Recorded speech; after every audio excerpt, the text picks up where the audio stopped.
میرا خیال ہے کہ کچھ مسئلہ جا رہا ہے، تو وہ جو ہی آواز میں ٹھیک ہوتا ہے انشاءاللہ ہم واپس مقصودہ کے ساتھ کنیکٹ کر جاتے. کنیکٹ تو ہم کیے ہوئے ہیں لیکن تھوڑا آواز کا مسئلہ ہے ناظرین. وہ جو ہی ٹھیک ہوتا ہے ہم دوبارہ آپ کی خدمت میں لے کر اس کو حاضر ہوں گے.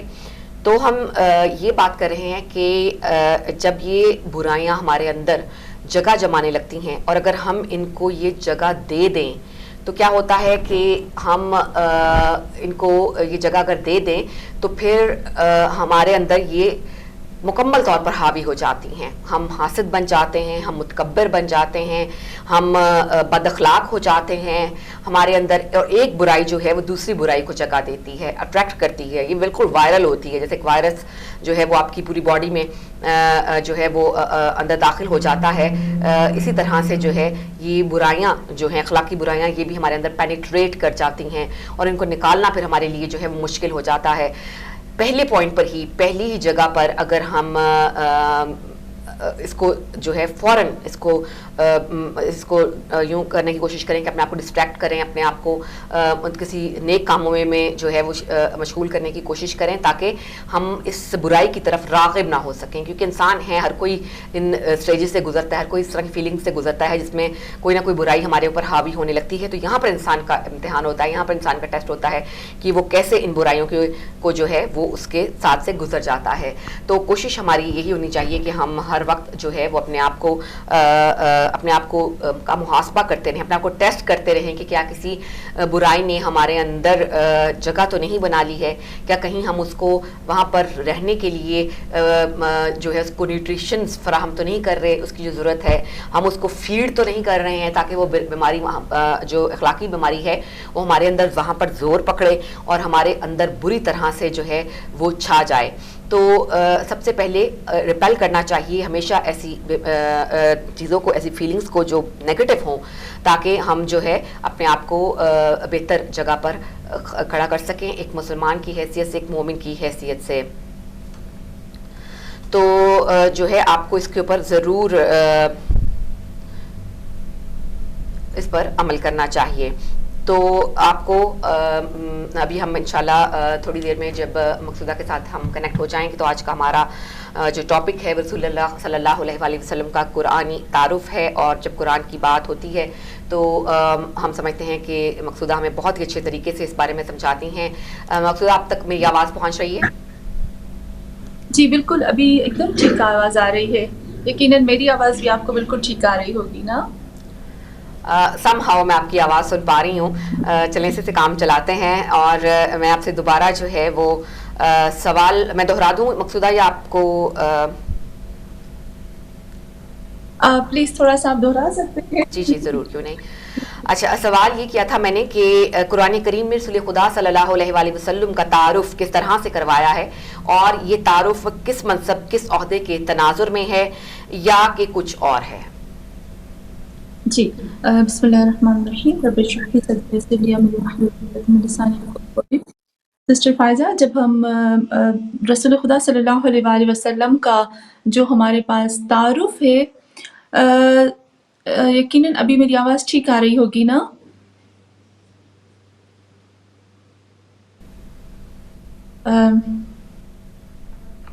میری آواز ٹھیک آ رہی ہے ابھی؟ جی بالکل مقصود، آپ مجھے آپ کی آواز بالکل ٹھیک آ رہی ہے.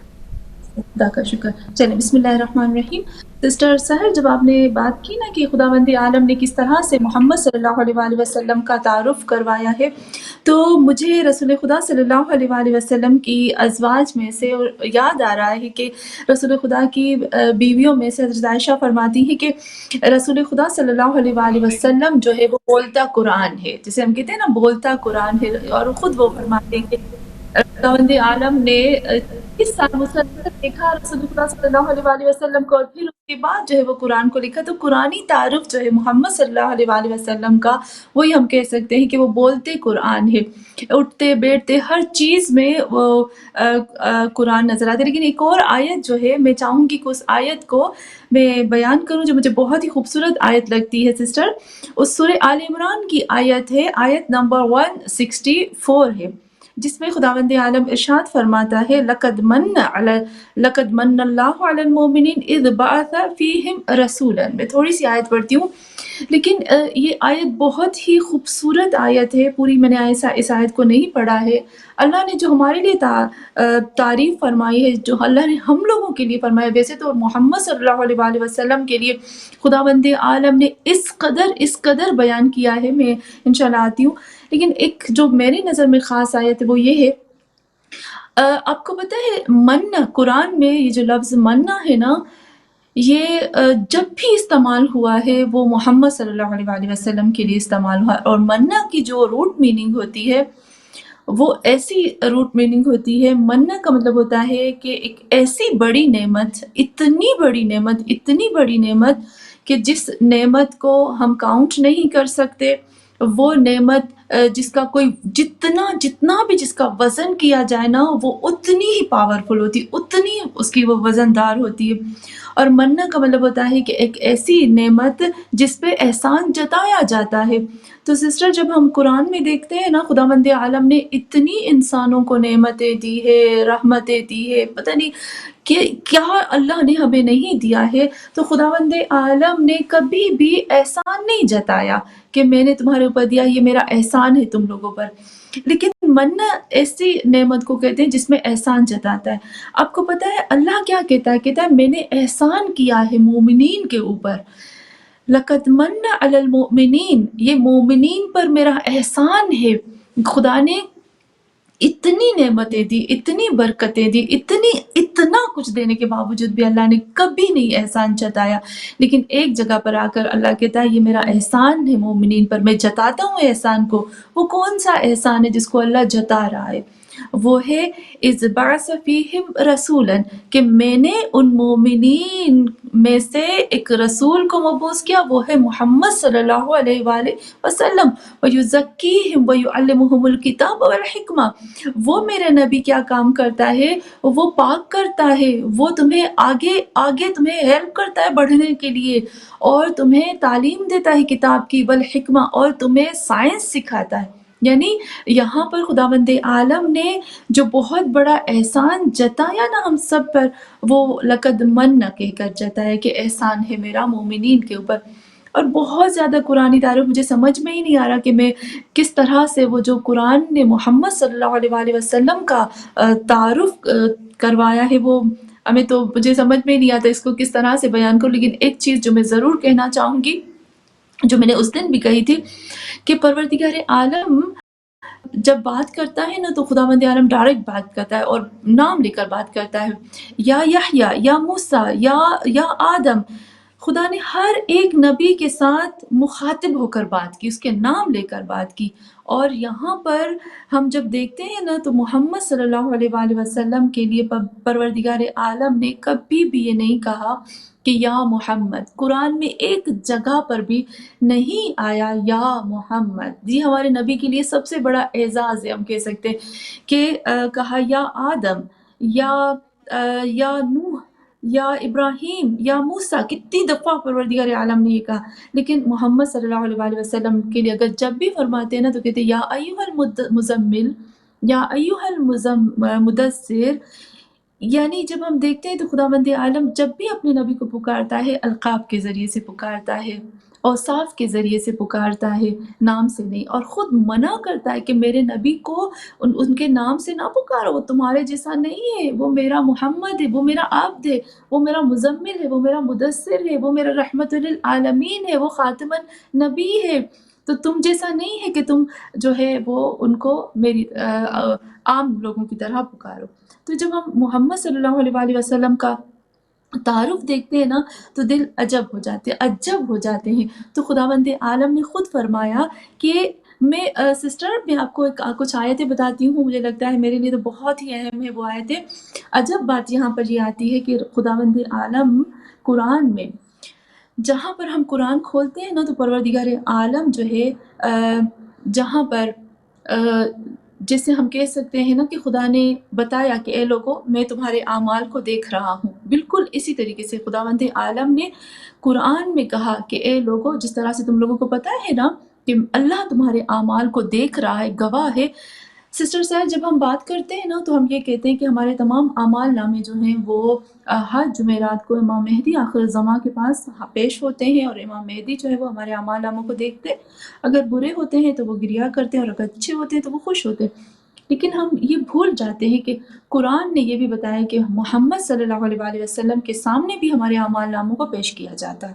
خدا یہ بھی کہتا ہے قرآن میں کہ جس طرح سے اللہ دیکھ رہا ہے، اللہ کہتا ہے جس طرح سے میں تمہیں دیکھ رہا ہوں نا، ایسے میرا نبی بھی تمہیں دیکھ رہا ہے۔ قرآن کی آیت سورہ توبہ میں اللہ کہتا ہے کہ کل اعملوا فسیر اللہ عملکم ورسولہ والمؤمنین، تمہیں جو عمل کرنا ہے تم کرو، لیکن یاد رکھو کہ اللہ تمہارے اعمالوں کو دیکھے گا، اور تمہارا نبی اور مومنین جو ہے وہ تمہارے اعمال ناموں کو دیکھیں گے۔ اور خداوند عالم خود قرآن میں کہتا ہے عالم الغیب فلا یظہر علی غیبہ الا من ارتضی من رسول، کہ جتنا بھی عالم ہے، عالم الغیب ہے، وہ اللہ کسی کے اوپر ظاہر نہیں کرتا سوائے اپنے کسی خاص رسول کے، اور وہ رسول محمد صلی اللہ علیہ وآلہ وسلم۔ تو ہمارے نبی کے لیے اللہ نے اس طرح سے بتایا کہ وہ تمہیں دیکھ رہا ہے، اور اتنے نام القابات کے جو ہم بیان نہیں کر سکتے ہیں، وہ خود خداوند عالم نے رسول خدا صلی اللہ علیہ وآلہ وسلم کے لیے بیان کیے۔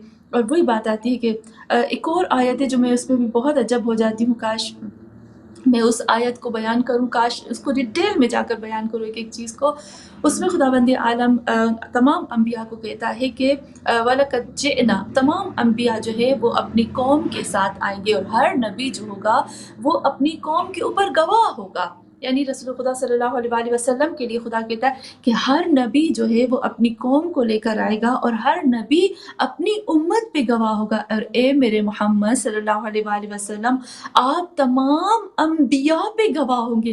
یہاں پر کہتا ہے شہید علیکم، اے میرے نبی تم تمام کے اوپر گواہ ہو جاؤ گے۔ اور پھر ایک اور چیز میں اس کو بیان کر کے سسٹر صاحب پھر ہم آگے کی طرف جائیں گے۔ یہاں پر قرآن میں خداوند عالم کچھ ایسی جگہ ہے جہاں پر اللہ نے اپنے ساتھ اپنے نبی کے نام کو رکھا ہے، اور بہت ہی خوبصورت انداز میں اس کو شارٹ کر کے کوشش کروں گی کہ صرف اشارہ کرتی ہوئی جاؤں، کیونکہ پوری آیتیں تو نہیں بیان ہو سکیں گی، یہ تھوڑا سا تبرکن جس طرح سے ہم کہتے ہیں نا۔ خداوند عالم جب عزت کی بات کرتا ہے نا تو اللہ کہتا ہے وَلِلَّهِ الْعِزَّةُ وَلِرَسُولِهِ، جتنی بھی عزت ہے نا وہ وَلِلَّهِ الْعِزَّةُ، عزت جو ہے وہ اللہ کے لیے ہے، وَلِرَسُولِهِ، اور اس کے رسول کے لیے ہے۔ دیکھیں اللہ عزت کی جہاں بات کرتا ہے وہاں اپنے ساتھ اپنے نبی کی بات کرتا ہے، اور پھر اطاعت کی بات جب کرتا ہے کہتا ہے کہ اطیعوا اللہ و اطیعوا الرسول، اطاعت کرو اللہ کی اور اس کے رسول کی اطاعت کرو۔ اور پھر جہاں معصیت کی، جہاں نافرمانی کی بات آتی ہے نا، وہاں پر بھی اللہ کہتا ہے وَمَن يَعْصِ اللَّهَ وَرَسُولَهُ، جو کوئی بھی نافرمانی کرتا ہے اللہ کی اور اس کے رسول کی۔ اب نے دیکھا دونوں کو ساتھ میں رکھا، عزت میں اللہ نے اپنے آپ رسول خدا کو رکھا اور خود کو رکھا، اطاعت میں خدا نے جہاں اپنی اطاعت کی وہاں پر رسول خدا کی اطاعت کی، جہاں پروردگار عالم نافرمانی کی بات کرتا ہے، جہاں اپنی نافرمانی کی بات کرتا ہے وہاں پر رسول خدا کی بات کرتا ہے۔ اور اذیت کی بات کیا خداوند عالم کہتا ہے ان الذین یؤذون اللہ ورسولہ، جو تکلیف دیتے ہیں، جو اذیت دیتے ہیں، خداوند عالم نے کتنا خوبصورت کہا کہ جو اذیت دیتے ہیں، جو تکلیف دیتے ہیں اللہ کو، اور ان الذین یؤذون اللہ ورسولہ، جو تکلیف دیتے ہیں اللہ کو اور اس کے رسول کو۔ اور پھر خداوند عالم کے فرماتا ہے جو بھی لبیک کہتا ہے، لبیک کی بھی جب بات آتی ہے نا تو اللہ لبیک میں بھی اپنے ذات کے ساتھ محمد صلی اللہ علیہ وآلہ وسلم کو ضرور رکھتا ہے۔ پروردگار عالم کہتا ہے کہ استجیبوا للہ ولرسولہ، جواب دو، لبیک بولو اللہ کے لیے اور اس کے رسول کے لیے۔ اور پھر جب مدد کی بات آتی ہے نا، نصرت کی بات آتی ہے، تو بھی خداوند عالم کہتا ہے کہ وَيَنْصُرُونَ اللَّهَ وَرَسُولَهُ، اور مدد کرتے ہیں، نصرت کرتے ہیں اللہ کی اور اس کے رسول کی۔ اور جہاں پر بھی نصیحت کی بات آتی ہے نا تو اذا نصح اللہ ورسولہ، جب نصیحت کرتے ہیں للہ ولرسول، کہ جب وہ نصیحت کرتے ہیں اللہ اور اس کے رسول کے لیے، اور پھر نصیحت کے بعد جب جنگ کی بات آتی ہے تو بھی خداوند عالم جنگ میں بھی جب جنگ کی بات آتی ہے تو اپنی ذات کے ساتھ محمد صلی اللہ علیہ وآلہ وسلم کو رکھتا ہے. فَأَذَنُوا بِحَرْبٍ مِّنَ اللَّهِ وَرَسُولِهِ کہ اجازت دی کہ ان لوگوں کو جنگ کی خدا کے لیے اور اس کے رسول کے لیے. اور پھر جب ایمان کی بات آتی ہے نا تو ایمان میں بھی خداوند عالم اپنی ذات کے ساتھ میرے محمد صلی اللہ علیہ وآلہ وسلم کی ذات کو ضرور رکھتا ہے. خداوند عالم فرماتے ہیں فَآمِنُوا بِاللَّهِ وَرَسُولِهِ ایمان لاؤ اللہ پر اور اس کے رسول پر. اور جب منہ پھیرنے کی بات آتی ہے نا تب بھی خداوند عالم اپنی ذات کے ساتھ میرے محمد صلی اللہ علیہ وآلہ وسلم کی ذات کو رکھتا ہے. خدا کہتا ہے وَمَن يَتَوَلَّ اللَّهَ وَرَسُولَهُ اور جو بھی منہ پھیر دیتا ہے اللہ اور اس کے رسول سے. اور پھر ایک اور چیز جو بہت خوبصورت ہے اس میں خداوند عالم کہتا ہے کہ ان کنتم تحبون اللہ زمین پر روئے زمین پر جتنے بھی لوگ یہ دعویٰ کرتے ہیں کہ ہم اپنے محمد صلی اللہ علیہ وآلہ وسلم سے محبت کرتے ہیں عشق کرتے ہیں ہم ان سے چاہتے ہیں تو ان کی محبت کی اور ان کی عشق کا پروف کیا ہے. اللہ کہتا ہے پروف دو. تو وہ پروف کیا ہے؟ خداوند عالم یوں کہتا ہے کہ ان کنتم تحبون اللہ فاتبعونی یحببکم اللہ ویغفر لکم ذنوبکم کہ اگر تم اللہ سے محبت کرتے ہو تو اس کے محبت کا سب سے بڑا پروف یہ ہے کہ تم اس کے رسول کی اطاعت کرو فرما برداری کرو اور نافرمانی نہ کرو. تو چھوٹا سا میں کہہ سکتی ہوں کہ ذرہ برابر بھی جو تعارف ہے وہ یہ کہتے ہیں کہ اللہ نے اپنے نام کے ساتھ اپنے حبیب کے نام کو رکھا اور کبھی بھی اپنے حبیب کو جدا نہیں کیا. سب سے بڑی چیز جو سسٹر سحر یہ آتی ہے کہ مجھے نہیں پتا میں اس کو کیسے سمجھا سکتی ہوں. جو بہت گہرائی میں جانے والے لوگ ہوتے ہیں نا جو عشق رکھنے والے لوگ ہوتے ہیں ان کے لیے بہت بڑی سمجھ کی بات ہوتی ہے. ابھی آپ نے دیکھا ہوگا کہ منڈے کو ایک پروگرام ہے میرا جس میں بتا رہی ہوں کہ سینس کتنے ہوتے ہیں علم کتنا ہوتا ہے انسان کے دماغ کی کتنی کیپیسٹی ہوتی ہے اور دماغ میں اللہ نے کیا کیا چیزیں رکھی ہے. اب دیکھیں ہم نے جب کیا تو دماغ کے اندر 75 سولجرز ہیں پھر اس کے بعد جو اللہ نے عقل کے اندر جو رکھے لب کے اندر جو رکھے پھر جو ہمارے سینس آتے جو 15 سینس آتے پھر اس کے اندر جو ہمارے فہم علم شعور یہ تمام چیزیں آ جاتی ہیں. پھر اس کے بعد علم آتا ہے علم میں وہی فلسفہ اور علم کلام اور یہ ساری چیزیں علم میں آ جاتی ہیں. خداوند عالم نے خود کہہ دیا کہ انسان اگر کتنے بڑے فلاسفر جو گزرے ہیں اسلام سے پہلے یا اسلام کے بعد بھی کتنے بڑے فلاسفر نے کوشش کی کہ وہ اللہ کی ذات تک پہنچنے کی کوشش کریں لیکن کوئی بھی اللہ کی ذات تک نہیں پہنچ پایا. اگر 15 سینس بھی اگر ایک انسان جو ہے وہ استعمال کر لے دماغ کے اندر جتنے بھی سولجرز ہیں اس کو یوز کر لے لب کو یوز کرے عقل کو یوز کرے فہم کو سمجھ کو سب کو شعور کو ہر چیز کو اپنے علم کو اپنے ہر چیز کو جب وہ استعمال کر لے گا نا اس کے باوجود بھی ایک انسان اللہ کی ذات کو نہیں پہچان پائے گا. تو یہاں پر خداوند عالم نے آپ دیکھیے گا اللہ نے قرآن میں سورہ قل هو اللہ میں اللہ نے ہمیں ایک فارمولا بتایا کہ تمہیں اگر مجھے پہچاننا ہے نا اے روئے زمین کے انسانوں اگر تم میری ذات کو پہچاننا چاہتے ہو تو تمہاری ہر محنت جو ہے وہ ضائع ہو جائے گی جب تک تم مجھے پہچاننے کے لیے میرے نبی کا سہارا نہیں لیتے. تو اللہ نے کیا کہا قل هو اللہ احد اللہ اے محمد کل تم کہہ دو کہ اللہ ایک ہے. تمہاری زبان کی وجہ سے لوگ مجھے پہچانیں گے یعنی تمہاری زبان ہی میری پہچان کروا سکتی ہے ورنہ دنیا کی کسی علم میں کسی چیز کے اندر یہ طاقت نہیں ہے کہ میری پہچان کروائے. تو آپ دیکھیں کتنی دفعہ کل آیا ہے نا تم کہہ دو میرے محمد تم بولو تم کہو ان کو تم کہو گے کیونکہ میں چاہتا ہوں تمہارے ذریعے سے ان کی بات جو ہے وہ پہنچے. تو یہ تھوڑا سا انٹروڈکشن تھا تھوڑا سا اگر مجھے سمجھ میں نہیں آ رہا کہ پورا قرآن تو میرے نبی کے بارے میں بات کر رہا ہے میرے نبی کی حمد اور ثنا کر رہا ہے میں کہاں سے شروع کروں کہاں ختم کروں.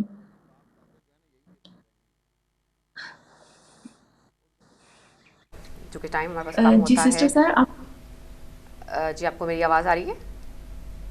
جی بالکل ابھی آ رہی ہے. ٹھیک ہے. اچھا مقصودہ ظاہر ہے کہ ویسے تو میرا خیال ہے کہ پہلا سوال ہی پورا پروگرام لے سکتا ہے لیکن چونکہ ظاہر ہے کہ ہمیں تیزی سے آگے بڑھنا ہے. یہ بتائیے گا کہ رسول خدا اور دیگر انبیاء کی مشکلات میں کیا فرق تھا جبکہ تمام انبیاء تو ایک ہی دین لے کر آئے تھے اور سبھی کو مشکلات اٹھانا پڑی؟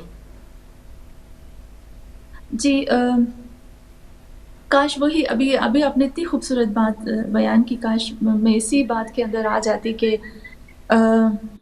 جو جو ڈفرینس ہے نا، جو چینجنگ ہے، جسے ہم کہہ سکتے ہیں کہ جس طرح سے حضرت ابراہیم اور حضرت موسیٰ اور رسول خدا صلی اللہ علیہ وآلہ وسلم اور حضرت عیسیٰ کی جب ہم بات کرتے ہیں تو اس کی بات میں بھی ہم آتے ہیں، تو کاش ہمارے پاس ٹائم ہوتا تو میں قرآن کی ایک آیت کو کھول کر لے کے آتی، لیکن یہاں پر جب ہم دیکھتے ہیں نا سسٹر، تو یہاں بہت زیادہ ہمیں فرق نظر آتا ہے۔ خود ہی ایک چیز جب آتی ہے تو خود رسول خدا صلی اللہ علیہ وآلہ وسلم ارشاد فرماتے ہیں، رسول خدا صلی اللہ علیہ وآلہ وسلم ارشاد فرماتے ہیں کہ اے لوگو میرا زمانہ جو ہے وہ حضرت موسیٰ سے بھی بدتر زمانہ ہے۔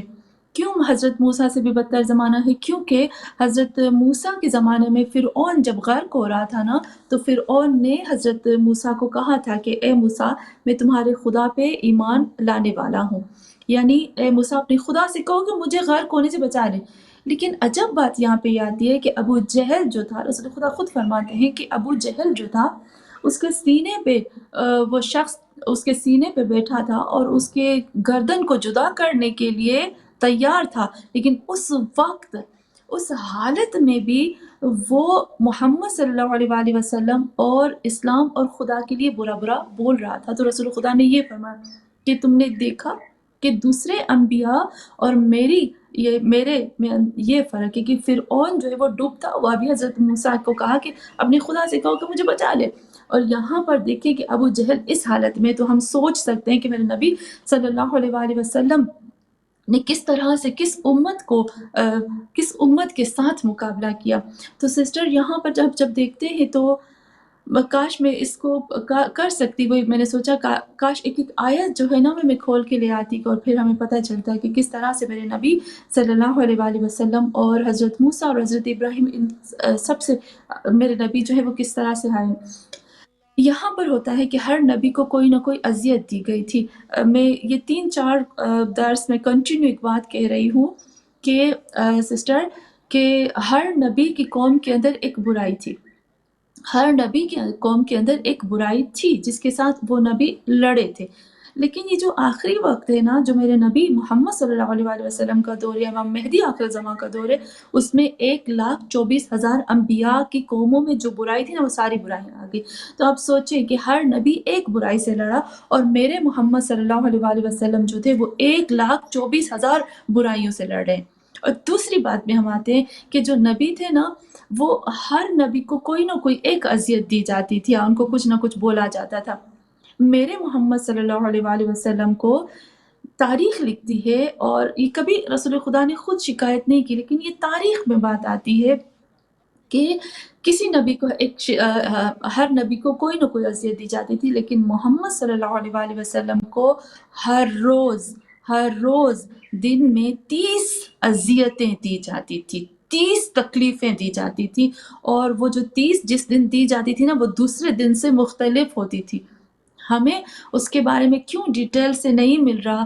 کیونکہ رسول خدا نے شکایت کی ہی نہیں کہ میرے ساتھ یہ ہوا، تو ہمیں کہاں سے ملے؟ لیکن جو راوی ہیں، جو لکھنے والے تاریخ دان ہیں، ان لوگوں نے بتایا کہ ہمارے نبی صلی اللہ علیہ وآلہ وسلم کو کس قدر تکلیفیں دیتے تھے۔ جب رسول خدا صلی اللہ علیہ وآلہ وسلم کسی گلی سے کسی جگہ سے گزرتے تھے نا، تو وہاں پر کچھ لوگ اپنے گھروں میں، آپ کو پتہ ہے سسٹر کہ وہ انگارے ہوتے تھے نا، وہ جلا کے وہ جہاں سے گزرتے تھے وہ ان کے اوپر پھینکتے تھے، یا رستے میں جب ہمارے نبی صلی اللہ علیہ وآلہ وسلم ان کو ملتے تھے تو رستے میں وہ کیا کرتے تھے کہ ان کے پاس کچھ بھی نہیں ہوتا تھا نا، جیسے آپ کو یاد ہوگا کہ امام حسین کے بارے میں جب ہم پڑھتے ہیں کہ کربلا کے میدان میں امام حسین عاشور کے دن امام حسین علیہ السلام پہ چاروں طرف سے حملہ ہوا، جس کے ہاتھ میں تیر آیا اس نے تیر مارا، جس کے ہاتھ میں نیزہ آیا اس نے نیزہ مارا، جس کے ہاتھ میں جو چیز آئی اس نے ماری۔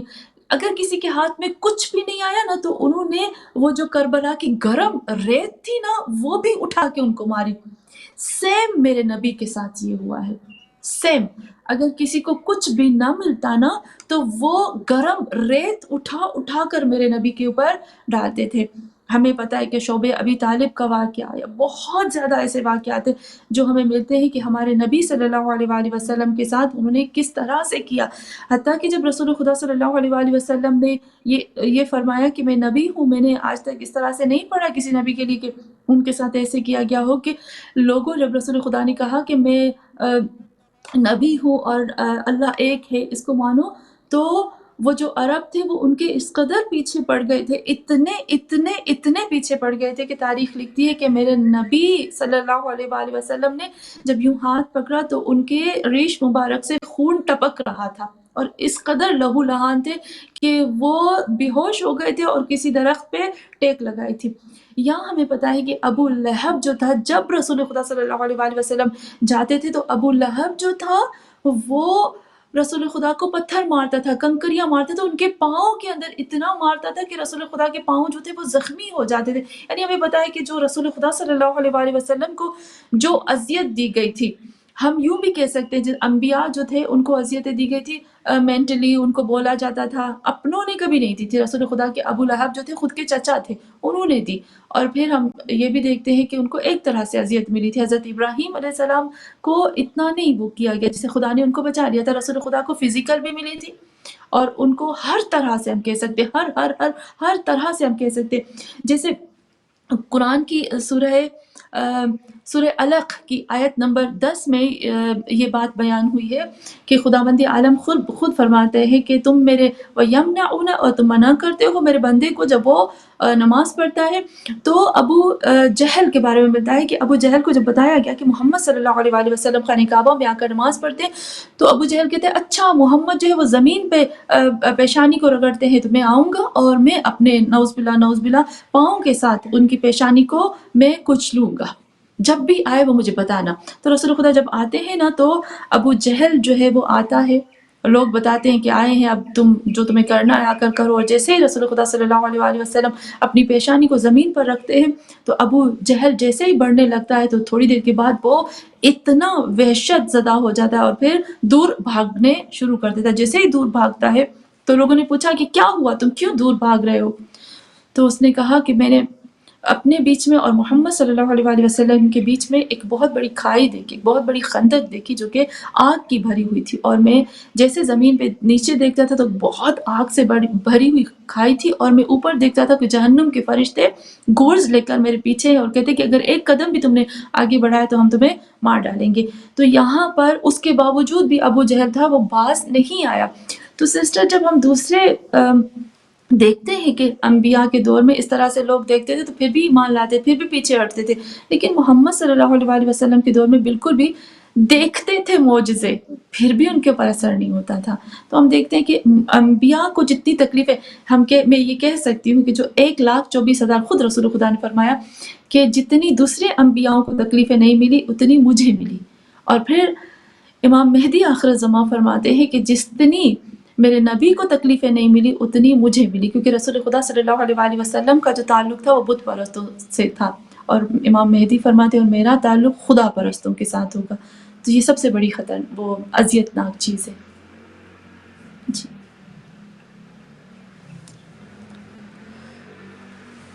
آگے بڑھیں گے اور اب سے ہم یہ سوال کرنا چاہیں گے کہ رسول خدا صلی اللہ علیہ وآلہ وسلم نے جو ریاست مدینہ تشکیل دی تھی، اس کو کن عوامل کے تحت تشکیل دیا، اور ان میں خدائی مدد اور رسول خدا کی صلی اللہ علیہ وآلہ وسلم کی شخصیت اور جمال کا کیسے اظہار ہوتا ہے، اور ان کی ذات اقدس کے کون سے ایسے شخصیتی عناصر ہیں جس نے اس مشکل کام کو انجام دینے میں مدد دی؟ جی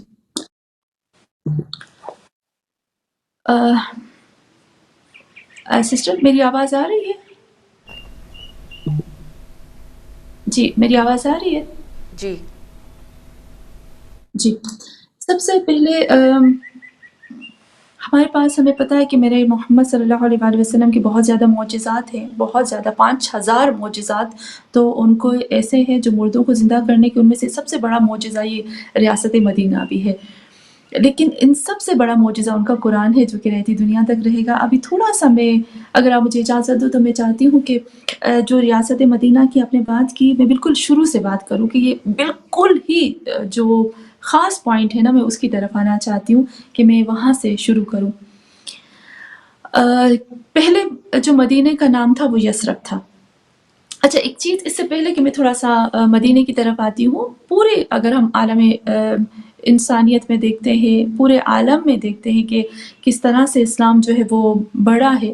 ابھی میں نے بات کی کہ جب پہلی مرتبہ رسول خدا صلی اللہ علیہ وآلہ وسلم نے جب بولا تھا کہ میں نبی ہوں، تو لوگوں نے ان کا پیچھا کیا تھا، ان کو پتھر مارے تھے، ان کو لہو لہان کر دیا تھا، یعنی اس قدر ان کے ساتھ برا بیہیو کیا تھا۔ لیکن ایک وقت آتا ہے سسٹر کہ میرے محمد صلی اللہ علیہ وآلہ وسلم اس قدر لوگوں کے دلوں پہ چھا جاتے ہیں کہ رسول خدا صلی اللہ علیہ وآلہ وسلم جب وضو کرتے ہیں نا، ان کے وضو کے پانی کو بھی زمین پہ نہیں گرنے دیتے، ایک ایک قطرے کو اٹھا لیتے ہیں، یعنی اس قدر عاشقان رسول بھی ہو گئے تھے۔ کچھ ایسی وجوہات تھی اور وہ وجہ مدینے میں بھی بنی تھی۔ میں تھوڑا سا مدینے کی طرف آتی ہوں، اور پھر مدینے کے اندر کافی ایسی چیزیں ہیں، وہی کہوں گی کہ کافی ایسی چیزیں ہیں جو ہمارے لیے بھی واجب ہے، ہمیں سننا، ہمیں سمجھنا، ہمیں واجب ہے کہ ہم کس طرح سے ہمارے رسول خدا صلی اللہ علیہ وآلہ وسلم نے کیا تھا۔ آپ نے نام سنا ہوگا، ایک کتاب ہے عالم الورا اور بحار الانوار میں لکھا ہوا ہے کہ دو مدینے کے اندر دو گروپ تھے، دو طائفہ تھے، ان کے اندر زیادہ تر لڑائی ہو گئی تھی نا۔ ایک کا نام خزرج تھا، اور پھر ان کے اندر ایک اوس اور خزرج، بہت بڑے قبیلے تھے۔ آپ ہسٹری پڑھیں گے تو اس سے ہسٹری میں پورا یہ آپ کو ملے گا، اوس اور خزرج کا پورے ان کی ہسٹری میں کافی ملتے۔ یہ دونوں ایک دوسرے کے بہت زیادہ سخت دشمن ہو گئے تھے۔ ایک شخص تھا جس کا نام اسعد بن زرارہ تھا، وہ آتا ہے مکہ میں۔ یہ کب کی بات ہے؟ میں چاہتی ہوں کہ اس کو بالکل شروع سے بات بیان کروں تاکہ ہمارے لیے پوری یہ چیز جو ہے وہ کلیئر ہو جائے۔ وہ آتا ہے، اسعد بن زرارہ جو ہے وہ آتا ہے مدینے میں، اور مدینے میں آتا ہے عتبہ کے پاس۔ عتبہ سے آتا ہے عتبہ بن ربیعہ جو کہ بہت بڑا مدینے کا شخص تھا، اس کے پاس آتا ہے تاکہ تم جو ہے وہ میری مدد کرو، اور میں جو ہوں اپنے مدینہ، کیونکہ اس وقت یثرب نام تھا، تو میں چاہتا ہوں کہ مدینے کے اندر جو ہے وہ اچھی سی ریاست ہو، اور ہمارا جو ہے جو اوس اور خزرج ہے آپس میں دشمنی ہو گئی، تو کمزور ہو گئے ہم لوگ، اور ہماری مدد کرو اس طرح سے۔ تو اس وقت عتبہ نے اس کو بولا کہ میں اس وقت تمہاری کوئی مدد نہیں کر سکتا، کیونکہ اس وقت جو ہے ہم خود بہت بڑی پرابلم میں پھنس چکے ہیں۔ تو انہوں نے کہا کیا ایسی پرابلم ہے جس میں تم لوگ پھنس گئے ہو نا؟ تو اس نے کہا ایک شخص ہے جس کا نام محمد صلی اللہ علیہ وآلہ وسلم ہے، اور وہ کہتا ہے کہ میں نبی ہوں، اور یہ سب اس نے باتیں بیان کی، اور پھر اس نے کہا کہ ہم نہیں مدد کر سکتے ہیں تمہاری، اور پھر وہ عجب ہو جاتا ہے کہ تم مکہ جیسے شہر میں جو کہ امن کا شہر، اس میں رہ کر پھر تم مصیبت میں پھنس چکے ہو۔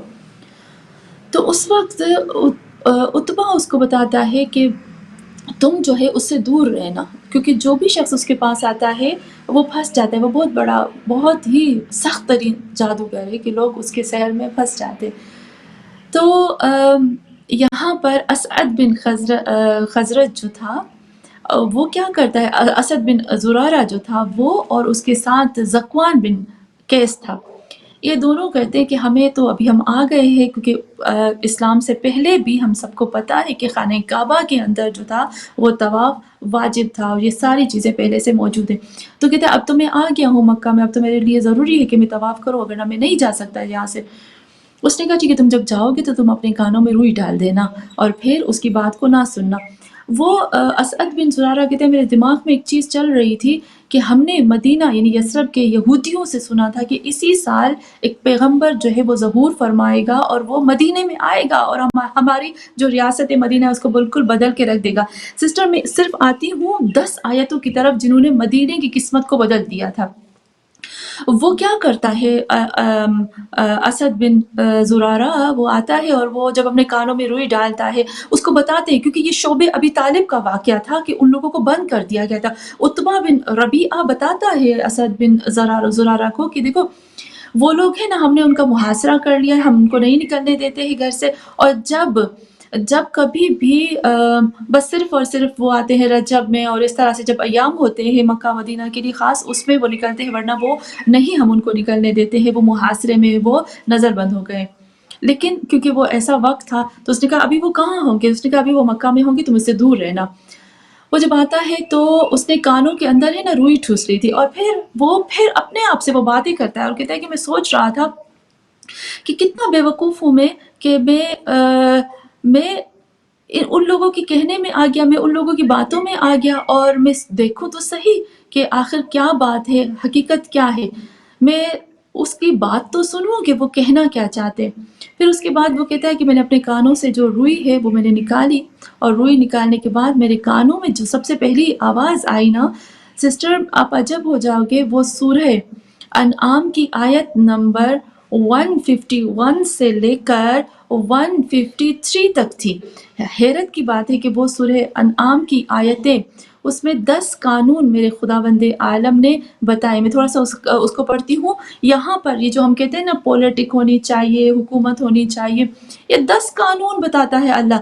خداوند عالم نے کیا، اس نے جیسے ہی روئی کانوں سے نکالی نا، اس کو آواز کیا آئی، محمد صلی اللہ علیہ وآلہ وسلم جب قرآن کی تلاوت کر رہے تھے نا، تو تلاوت میں سب سے پہلے یہ قل تعالوا اتل ما حرم ربکم علیکم ان لا تشرکوا بہ شیئا، کہ تم اللہ کے اٹھو کھڑے ہو جاؤ، آؤ میں بتاؤں کہ اللہ کا حرام کیا ہے، کہ تم اللہ کے ساتھ کسی کو شریک قرار نہیں دو گی، وبالوالدین احسانا ولا تقتلوا اولادکم من املاق نحن نرزقکم وَإِيَّاهُ وَلَا تَقْرَبُوا الْفَوَاحِشَ، کہ تم اولاد کو قتل نہ کرو اور بری چیزوں کی طرف نہ جاؤ، اور کسی بھی محترم نفس کا قتل نہ کرو۔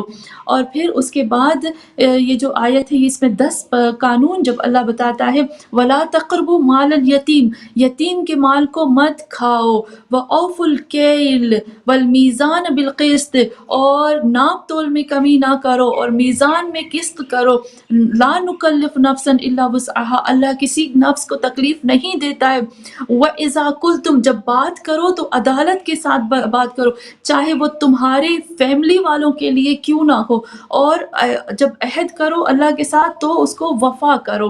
اور پھر اس طرح سے یہ جو آیتیں ہیں نا، ان ھذا صراطی، یہاں پر وہ کہتا ہے اسعد بن زرارہ کہ جیسے ہی میں نے یہ آیتیں سنی تو میرے دل میں یہ چیز آ گئی کہ یہ تو ہو ہی نہیں سکتا، یہ ہو ہی نہیں سکتا کہ یہ کوئی جادوگر ہو، یہ تو واقعاً اللہ کا کلام ہے۔ اور پھر اسعد بن زرارہ جاتا ہے محمد صلی اللہ علیہ وآلہ وسلم کے پاس، اور وہاں پر ان کے ہاتھ میں ایمان لاتا ہے، اور ایمان لانے کے بعد ان کو بولتا ہے کہ مجھے کوئی بھی ایسا شخص آپ دے دو جو میرے ساتھ مدینے میں آئے اور مدینے میں آ کر جو ہے وہ ہم لوگوں کو تعلیم دے۔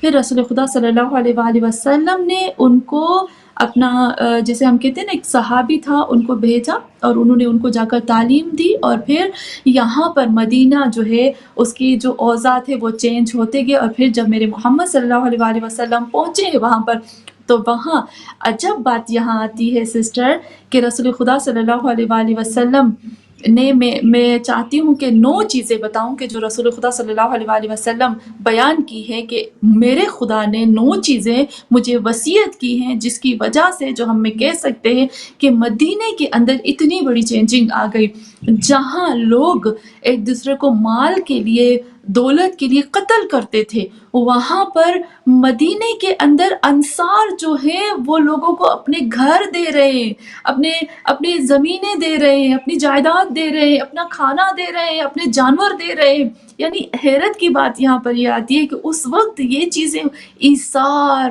اور سب کچھ وہ چیزیں ہمیں نظر آ رہی ہیں جو عربوں کے اندر پہلے نہیں تھا۔ پہلے وہ قتل کرتے تھے ایک ایک بات کے اندر، لیکن یہاں بھائی چارہ آ گیا۔ تو اگر آپ مجھے اجازت دو تو وہ میں 9 چیزوں کو بیان کر دوں کہ جو رسول خدا صلی اللہ علیہ وآلہ وسلم نے بیان کی تھی۔ جی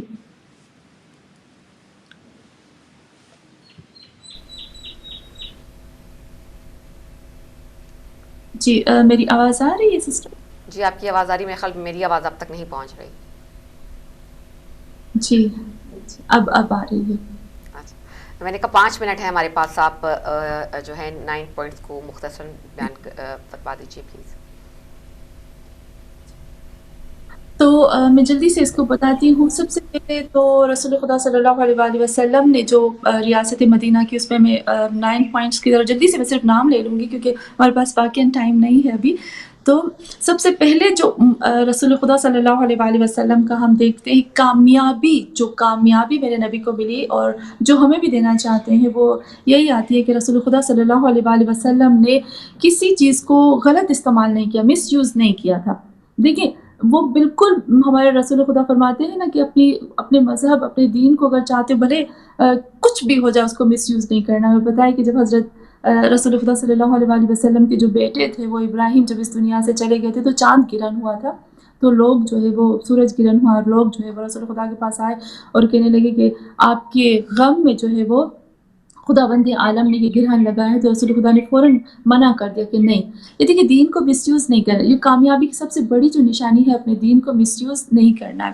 رسول خدا کا جو دوسری کامیابی تھی، ہم جیسے مدینے میں کہہ سکتے ہیں کہ مدینے کی ریاست کس طرح سے کامیابی. پہلے تو میں نے آپ کو بتایا کہ قرآن کی 10 آیتوں کی وجہ سے مدینے کے اندر انقلاب برپا ہو گیا. تو کیا ہم تو پورا قرآن پڑھتے پھر بھی ہمارے ساتھ کچھ بھی نہیں ہوتا.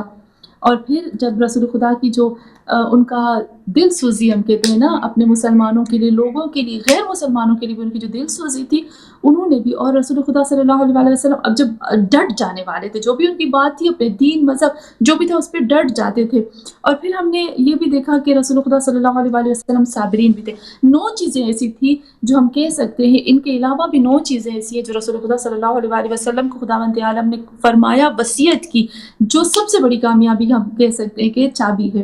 سب سے پہلے رسول خدا صلی اللہ علیہ وسلم کو میرے خدا نے کہا، اے میرے محمد صلی اللہ علیہ وسلم، اوصانی ربی 9 چیزیں. ان میں سب سے پہلے اخلاص. سسٹر سحر کے جب ہم مخلص رہتے ہیں نا، ہمارے اندر اخلاص ہوتا ہے نا، تو رب بھی پسند کرتا ہے. ملاوٹ کو اللہ بھی پسند نہیں کرتا. ایک چیز تھوڑی سی میں کہوں، اخلاص یعنی وہ پیورٹی. اگر ہم دودھ خریدتے ہیں، اگر کوئی دودھ میں پانی ڈال لے تو ہمیں نہیں اچھا لگتا. تو جب ہمیں دودھ میں پانی پسند نہیں آتا، عجب بات یہ ہے کہ ہم اپنی جو ہمارے اندر ملاوٹ موجود ہوتی ہے اور ہم چاہتے ہیں کہ ہمارے ملاوٹ والے ایمان کو اللہ قبول کر لے. کیسے ہو سکتا ہے نا؟ تو جب ہم اتنی چھوٹی سی چیز ایکسیپٹ نہیں کر سکتے تو پھر ہم کیسے کہہ سکتے کہ ہمارے اندر اتنی گندگی موجود اور پھر وہ قبول کرے. تو سب سے پہلے اپنے آپ کو رسول خدا صلی اللہ علیہ وسلم کو خدا نے کہا سب سے پہلی چیز جو ہے وہ اخلاص. کامیابی کا سب سے بڑا پہلا راستہ اخلاص. اور دوسری چیز جو کہی وہ یہ کہی کہ القصد فی الغنا اور فی الغنا والفقر. یہاں کہتے ہیں پائیدار رہنا، بردباری جسے ہم کہتے ہیں نا، یا میانہ روی جس کو کہتے ہیں کہ حد سے زیادہ. کبھی رسول خدا صلی اللہ علیہ وسلم کے لیے ملتا ہے کہ جب رسول خدا صلی اللہ علیہ وسلم ہارتے تھے تو بھی ان کی کیفیت سیم رہتی تھی اور جیتتے تھے تو بھی ان کی کیفیت سیم رہتی تھی. اور تیسری بات خداوند عالم بار بار یہ کہتا ہے قرآن، عدل عدل عدل عدل. انصاف کے ساتھ رہو، عدالت قائم کرو ہر جگہ پر. اور چوتھی چیز جو ہے وہ بہت ہی خوبصورت کہی ہے، وہ بہت مشکل ہے. میں جب پڑھتی تھی کہ اے اللہ، اتنی سخت چیز جو ہے ہمارے لیے سخت ہو سکتی ہے، سننے میں بہت ایزی ہے لیکن تھوڑا سا اس کو سخت ہے. کیا کہا؟ اے محمد ان اصل من قطعی. نمبر 5 جو ہے کہ جو تم سے قطع کر دے، یعنی تعلق جو تمہارے ساتھ ختم کر لے اس کے ساتھ جوڑ دو. ابھی یہ بہت مشکل ہوتا ہے نا ہمارے لیے کہ کوئی ہمارے ساتھ تعلق ختم کرے اور میں اس کے ساتھ کیسے تعلق جوڑ سکتی ہوں. تو خداوند عالم کہتا ہے یہی تو امتحان ہے. اور پھر جو 5ویں چیز آتی ہے وہ یہی آتی ہے، ان آتنی من حرمنی. جس نے تمہیں محروم کیا نا اس کو عطا کرو. اور 6ٹھی چیز آتی ہے ان عفا من ظلمنی. جس نے تمہارے اوپر ظلم کیا اس کو معاف کر دو. اور پھر اس کے بعد والی جو چیز آتی ہے وہ بھی بہت خوبصورت آتی ہے. یہ یہاں پر جو ہماری چیزیں ہو گئی ہیں تقریباً 6-7 ہو گئی. اس کے بعد جو خداوند عالم نے فرمایا کہ اے محمد ان یکونوا سمتی فکری. جب تم خاموش رہو تو تمہاری فکر جو ہے وہ کام کرتی رہے، یعنی تفکر کرو اللہ کی آیتوں میں، اپنے وجود میں، اللہ کی نشانیوں میں، ہر چیز میں، علم میں تفکر کرو. تمہاری خاموشی کے اندر فکر ہونی چاہیے. وَالنَّظَرِ